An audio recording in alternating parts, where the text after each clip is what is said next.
เกิดวันนี้หันมาฟังลำถอยเสียงพ่อยพ่อยลูกบ้านป่า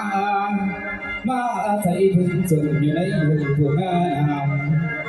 ก็ได้เดิน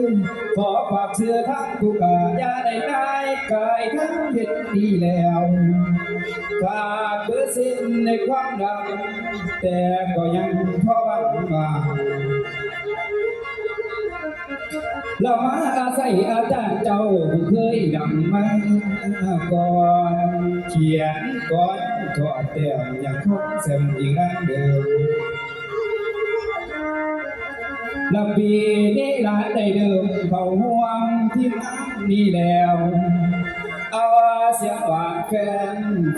ทั่วแดนจนเสียไว้และศิลปินก่อนสิได้ขึ้นได้อาศัยหมู่พักกันส่วนโบป่ายังคือกันโบมันอาศัยน้ำแพ้ไม่งามอาศัยคำดังเธอลูกสมหวังว่าเธอดังไผสิวแฟนๆอยู่แม่นซอยเสียงแฟนๆอยู่แม่นซอยเสียงหาคนฟังโอ้ยเอ้ยน้องเอ้ยน้อง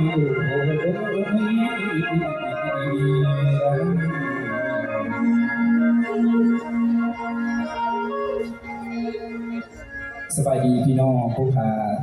สื่อสมพรเป็นคนการพวกงานอยู่น้ำอาเซียสมศักดิ์ความรวยเจจำปีพี่น้องแต่ในมือตัวเว้นผู้ขาเองก็ได้เป็นเหตุการณ์ที่ห้างบริการ